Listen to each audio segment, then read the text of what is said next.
Hello दोस्तों, easy way tutorial में आप सभी का स्वागत है। मैं हूं अनुराग सर और आप लोगों के साथ सीटेट पेपर 2 का जो साइंस का टॉपिक मैं डिस्कस कर रहा था, दैट इज़ साउंड टॉपिक, उसी को आगे हम कंटिन्यू करने वाले इस वीडियो में। तो चलिए देखते हैं।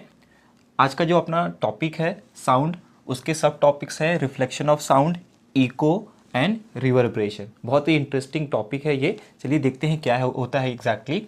देखिए, पहला दिया है रिफ्लेक्शन ऑफ साउंड, मतलब क्या? ध्वनि का परावर्तन। तो रिफ्लेक्शन ऑफ साउंड क्या है एग्जैक्टली, ये ध्वनि का परावर्तन क्या होता है? देखिए, जैसे यहाँ एक सपोज दीवार है, ओके, और यहाँ जो है ऐसे दो हम पाइप ले सकते हैं, कोई भी आप नॉर्मल पाइप यूज़ कर सकते हो। तो दो पाइप को अगर हम ऐसे रखते हैं, इनके बीच में ये सपोज़ ये नॉर्मल है, ठीक है। ये देखिए इसके बीच में क्या बन रहा है, इसके बीच में एक एंगल बन रहा है। यहाँ अगर हम लोग कोई भी ऑब्जेक्ट रखते हैं जो साउंड प्रोड्यूस करता है, फॉर एग्जांपल मैंने यहाँ देखिए क्या रखा है, यहाँ मैंने वॉच रखा है, घड़ी रखा है जिसमें टिक टिक की आवाज़ आ रही है। तो अगर ये जो पाइप है इस नॉर्मल से एक एंगल बनाएगा, इसको मैंने θ1 बोला है। तो सपोज़ अगर ये जो एंगल है, अगर ये 40 डिग्री है, कितना है? 40 डिग्री है।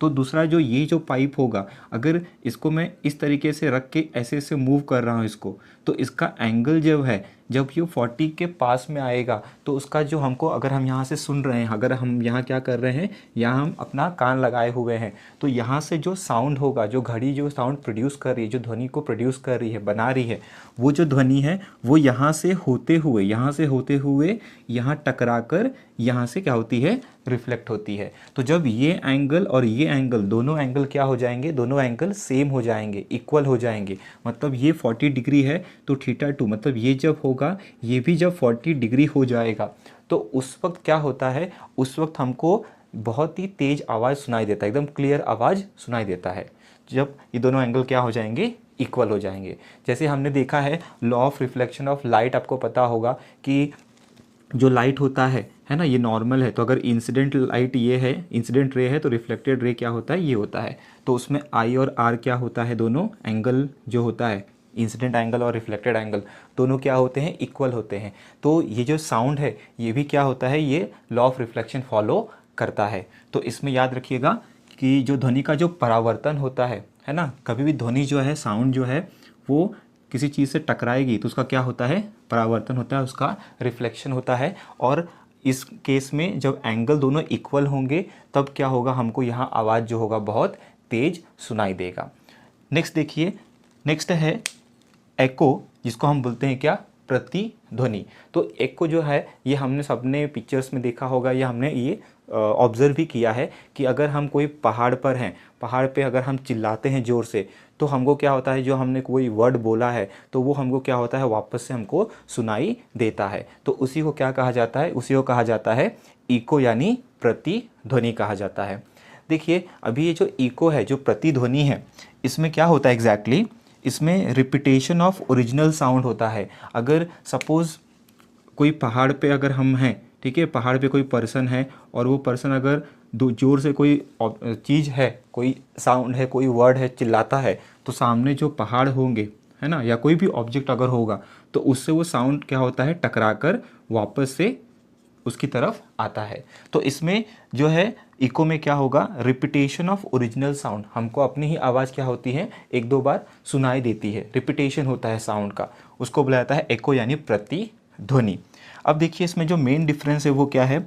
जो टाइम इंटरवल होगा, जैसे सपोज़ मान लीजिए कि मैंने कोई वर्ड चिल्लाया, उसके बाद मैंने दूसरा वर्ड चिल्लाया, तो टकरा के वापस हमारे कानों पे जब आएगी, तो एक साउंड जब हमारे कानों पे आएगा, दूसरा जो साउंड है वो कानों पे आएगा, तो इसके बीच का जो दो साउंड के बीच का जो गैप होगा वो कितना होता है? 0.1 सेकेंड या उससे ज़्यादा होता है। तभी हमको क्या होगा? तभी हमको एको जो है प्रतिध्वनि सुनाई देती है। मतलब दो साउंड के बीच में कितना गैप होना चाहिए? 0.1 सेकेंड का गैप होना चाहिए कम से कम, उससे ज़्यादा भी हो सकता है, कोई प्रॉब्लम नहीं है, लेकिन इतना गैप होना चाहिए प्रतिध्वनि को बनाने के लिए, एको प्रोड्यूस होने के लिए, ठीक है।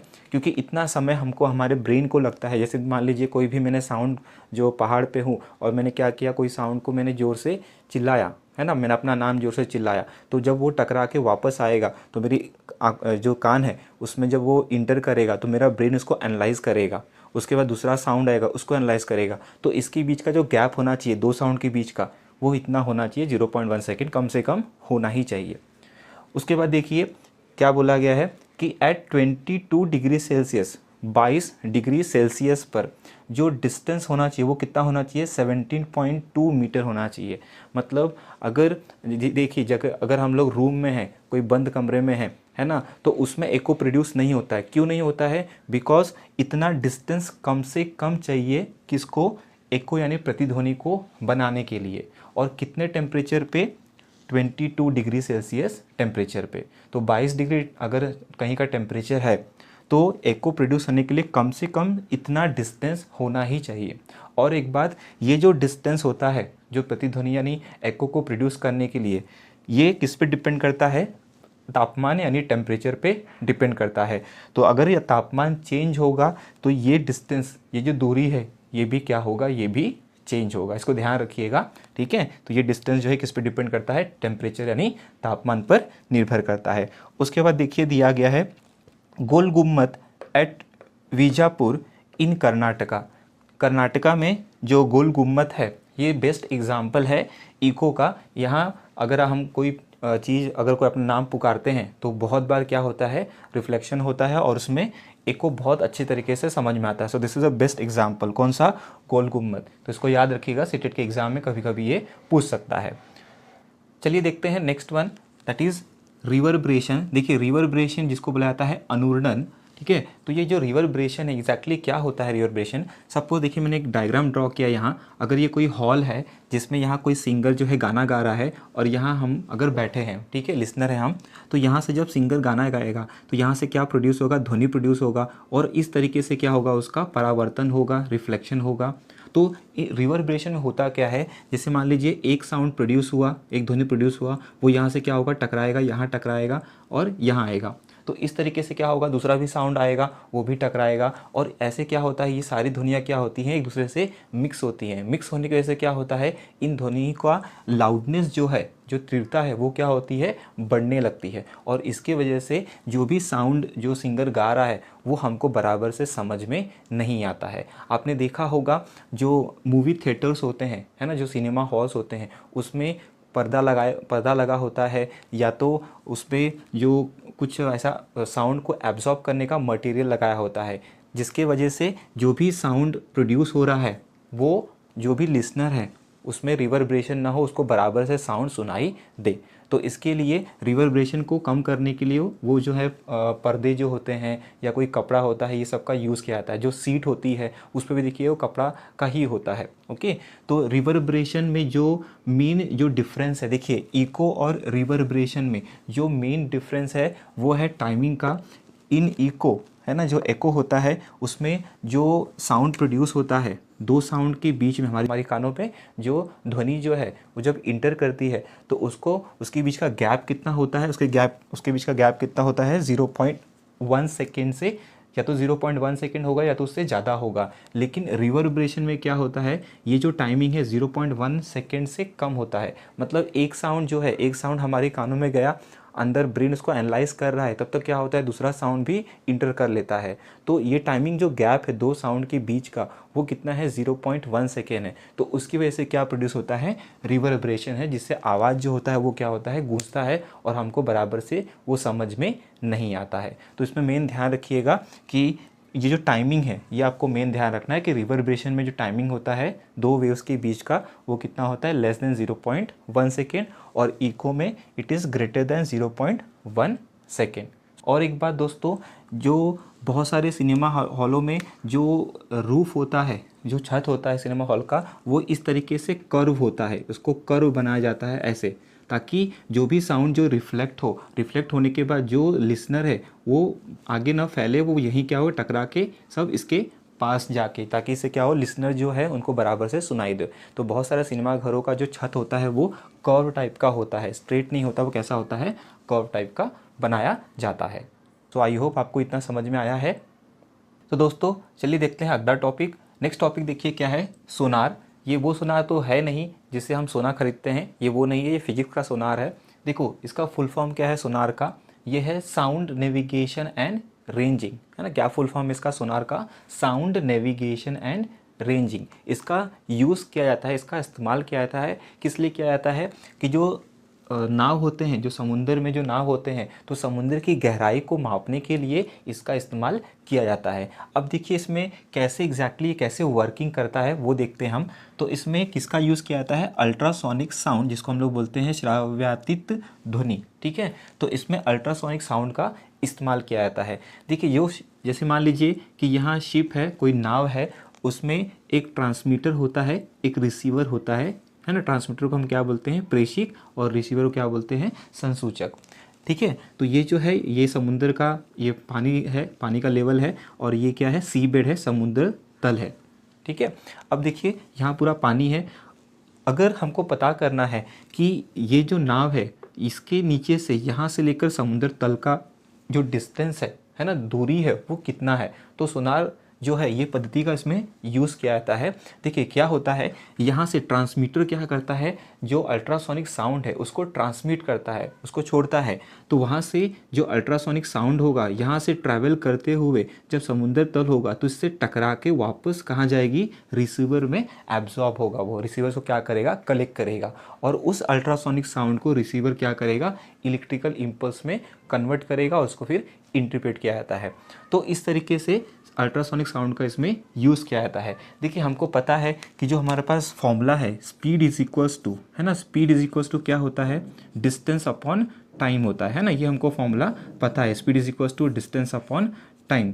तो अगर हमको डिस्टेंस पता करना है कि यहाँ से लेकर यहाँ तक का डिस्टेंस जो है वो कितना है, हमको अगर ये पता करना है तो हमारे पास स्पीड एंड टाइम ये दोनों चीज़ें होनी चाहिए। तो यहाँ से एक सेलेक्टेड अल्ट्रासोनिक साउंड जो है उसका वेलोसिटी जो स्पीड होता है सेलेक्टेड यहाँ से क्या किया जाता है? उसको भेजा जाता है, सेंड किया जाता है। तो हमको स्पीड पता होगा उस साउंड का, अल्ट्रासोनिक साउंड का, और कितना टाइम लग रहा है, मतलब यहाँ से जब वो निकल रही है, यहाँ से जब वापस वो यहाँ रिसीव हो रही है तो कितना उसको टाइम लग रहा है ट्रांसमीटर से रिसीवर तक पहुँचने के लिए। तो वो टाइम भी हमारे पास होगा। तो हमारे पास स्पीड है, हमारे पास टाइम है, so we can calculate the distance between this. तो इस तरीके से इस फॉर्मूला का यूज़ करके जो है सोनार पद्धति से क्या किया जाता है? इसके बीच का जो है डिस्टेंस यानी दूरी को फाइंड आउट किया जाता है। तो चलिए दोस्तों, ये जो टॉपिक है सोनार, इससे रिलेटेड एक क्वेश्चन कर लेते हैं। देखिए क्वेश्चन क्या बोला है?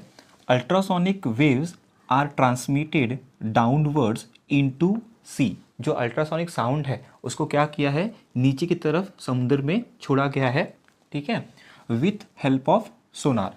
Okay, the reflected sound is received after 4 second. तो जो साउंड यहाँ से छोड़ा गया है वो यहाँ से टकराने के बाद, रिफ्लेक्ट होने के बाद कितने सेकंड के बाद पहुँचा है? 4 सेकंड के बाद पहुँचा है। मतलब यहाँ से जब वो साउंड निकला है ना, उसने कितना टाइम लिया यहाँ पहुँचने के लिए? 4 सेकंड का वक्त लिया है। उसके बाद देखिए क्या बोला है आपको? व्हाट इज़ द डेप्थ यानी गहराई of the sea at that place. तो इस प्लेस पे जो गहराई होगी समुद्र की वो कितनी होगी? तो हमको डिस्टेंस फाइंड करना है। और आपको देखिए क्या दिया है? वेलोसिटी ऑफ साउंड, जो साउंड ट्रांसमिट किया गया है उसका आपको वेलोसिटी दिया है इन सी वाटर, कितना है? 1550 मीटर पर सेकेंड। और पूछा क्या है हमको? पूछा है कि जो डेप्थ है, गहराई है, वो कितनी होगी। और इसका देखिए आपको 4 ऑप्शन दिया है, 3200 मीटर, 4000 मीटर, 2000 मीटर या 3100 मीटर। देखिए बहुत ही सिंपल सा क्वेश्चन है, कैसे आपको इसको सॉल्व करना है। देखिए अभी वेलोसिटी का जो फॉर्मूला है ना, वो हम यूज़ करेंगे। सो वेलोसिटी या स्पीड भी आप लिख सकते हो, क्या हो जाएगा? Distance upon time. क्या हो जाएगा ये? Distance upon time. ओके, इस फॉर्मूला का हम लोग क्या करेंगे? इस फॉर्मूला का हम लोग यूज़ करने वाले हैं। तो velocity equals to distance upon time या तो speed equals to distance upon time use कर सकते हो आप। तो आपको देखिए क्या दिया है, हमको पूछा क्या है? हमको डेप्थ पूछा है, यानी इसके बीच का जो है डिस्टेंस पूछा गया है। तो ये हमको पूछा गया है, और तो हमारे पास इसको सॉल्व करने के लिए दोनों चीज़ें होनी चाहिए। देखिए आपको वेलोसिटी तो दिया हुआ है 1550, है ना। अभी आपको क्या? टाइम पता होना चाहिए। अब देखिए आपको टाइम क्या बोला है कि यहाँ से जब वेव जो है ना, जो वेव है निकल रही है, वापस यहाँ पहुँच रही, कितने सेकंड में? 4 सेकंड में वो पहुँच रही है, 4 सेकंड में। इसका मतलब ये हुआ कि यहाँ से यहाँ तक आने के लिए उसने टाइम कितना लिया? 2 सेकंड लिया। और यहाँ से यहाँ तक आने के लिए उसने टाइम कितना लिया? 2 सेकंड लिया। टोटल कितना हो गया 4 सेकेंड। तो जब आप न्यूमेरिकल सॉल्व करोगे उस वक्त आपको 4 सेकेंड नहीं लेना है, इसका क्या करना है, आधा लेना है, हाफ लेना है, ठीक है। तो हम क्या करेंगे, टाइम कितना लेंगे, हम लेंगे 2 सेकेंड। तो ये कितना हो जाएगा, देखिए अगर मैं यहाँ वैल्यू पुट करता हूँ तो वेलोसिटी कितना है, वेलोसिटी है 1550, तो ये हो गया 1550। डिस्टेंस हमको पता करना है तो ये ऐसे ही रहेगा, डिस्टेंस अपॉन क्या हो जाएगा, अपॉन टाइमिंग कितना लेंगे हम 2 सेकेंड। तो ये अपॉन में है, यहाँ इंटू हो जाएगा। तो डिस्टेंस जो है ना, जो समुद्र की जो गहराई है, जो डेप्थ है, वो कितना हो जाएगा 1550 इंटू 2। तो कितना हो जाएगा, देखिए ये हो जाएगा 0, 2 पचे 10, 0 कैरी 1, 2 पचे 10 11, और ये हो गया 3100, मतलब कितना उसकी गहराई कितना है, 3100 मीटर गहराई वहाँ की है। तो कौन सा इसका आंसर आएगा, इसका आंसर आएगा डी। ओके, बहुत ही सिंपल सा क्वेश्चन है, बस आपको जो है कंसेप्ट पता होना चाहिए, कौन सा फॉर्मूला यूज़ हो रहा है वो पता होना चाहिए। इसके बहुत ही सिंपल क्वेश्चंस होते हैं। चलिए देखते हैं एक और इम्पोर्टेंट क्वेश्चन। देखिए क्या बोला गया है, Reena heard the sound of lightning. जो लाइटनिंग होती है ना, आकाश में जो बिजली कड़कती है, तो क्या बोला गया इसमें, Reena heard the sound of lightning. Reena ने क्या किया है, रीना ने जो लाइटनिंग होती है ना, जो बिजली कड़कती है उसकी आवाज़ को सुना है। After 4 second of seeing it, देखने के बाद, है ना, लाइटनिंग होता है, लाइटनिंग होने के बाद 4 सेकेंड के बाद क्या हुआ है, उसने साउंड को सुना है। तो सपोज़ देखिए, अगर रीना अगर सपोज़ यहाँ है ना, रीना यहाँ है और यहाँ जो है लाइटनिंग हुई है, तो 4 सेकेंड के बाद, मतलब यहाँ से यहाँ ये जो साउंड आया है ना, जो ध्वनि आई है यहाँ से यहाँ तक, उसके कान तक पहुँची है, तो उसको टाइमिंग कितना लगा है, कितना टाइम लगा है, 4 सेकेंड का उसको टाइमिंग लगा है। ओके, अच्छा और क्या बोला, देखिए बोला है what was the distance of the lightning from her. तो रीना से वो जो लाइटनिंग का डिस्टेंस था वो कितने दूरी पर हुआ, ये हमको पता करना है। तो सिंपल है, देखिए वेलोसिटी ऑफ साउंड आपको दिया गया है इन एयर कितना 340 मीटर पर सेकेंड दिया है, और 4 ऑप्शन दिए गए हैं आपको। देखिए 1340, 1360, 1740 या 1330 मीटर। तो इसको भी सेम उसी तरीके से सॉल्व करेंगे हम, थोड़ा सा बस इसमें डिफरेंस है। तो हम कौन सा फॉर्मूला यूज़ करेंगे इसमें, वेलोसिटी का हम फॉर्मूला यूज़ करेंगे। So velocity is equals to क्या होता है दोस्तों, डिस्टेंस अपॉन टाइम, है ना, क्या हो जाएगा, डिस्टेंस अपॉन टाइम, या तो आप speed equals to distance upon time भी लिख सकते हैं, कोई प्रॉब्लम नहीं है। तो आपको देखिए वेलोसिटी दिया हुआ है, कितना वेलोसिटी दिया गया है, 340 दिया गया है, राइट। ओके, हमको क्या फाइंड करना है कि वो जो लाइटनिंग हुआ रीना से कितने डिस्टेंस पे था, हमको दूरी पता करना है। तो ये हमको फाइंड करना है, तो इसको हम ऐसे लिख देते हैं, डिस्टेंस यानी जो दूरी है वो अपॉन टाइमिंग। अब देखिए इसमें हाफ नहीं करेंगे, सोनार में क्या हो रहा था, जो सोनार का हम लोग ने क्वेश्चन किया उसमें यहाँ से जब साउंड निकल रहा था टकराने के बाद वापस यहाँ आ रहा था, तो इसमें हम टाइमिंग क्या करते हैं, आधा करते हैं। इसमें आप टाइमिंग आधा नहीं करेंगे, बिकॉज यहाँ से डायरेक्ट साउंड क्या हो रहा है, रीना के कान तक आ रहा है ना। तो इसमें टाइमिंग हम कितना लेंगे, जितना दिया है, दैट इज़ 4 सेकेंड। तो यहाँ कितना हो जाएगा टाइमिंग, ये हो जाएगा 4 सेकेंड। तो डिस्टेंस कैसे फाइंड करोगे, so distance will be, so distance is equals to कितना हो जाएगा, ये हो जाएगा 340 इंटू 4। तो कितना हो जाएगा, ये 0 4 चौक 16, यहाँ हो गया 4 12 और 13, सो 1360 मीटर। ओके, कितना हो गया 1360 मीटर। देखिए कौन सा ऑप्शन है इसका, 1360 मीटर, ये बी वाला। तो दोस्तों इस वीडियो में आप लोगों के साथ मैंने जितना टॉपिक डिस्कस किया है, जो न्यूमेरिकल डिस्कस किए हैं, आई होप आपको समझ में आया होगा। ये जो टॉपिक है, ये जो नोट्स आपके लिए मैं बनाता हूँ, इसको बनाने के लिए मुझे बहुत समय लगता है, बहुत टाइम लगता है। मैं ट्राई करता हूँ कि आप लोग का जो टॉपिक है वो कम से कम वर्ड्स में अच्छे से मैं कंटेंट आप लोग को प्रोवाइड कर पाऊँ।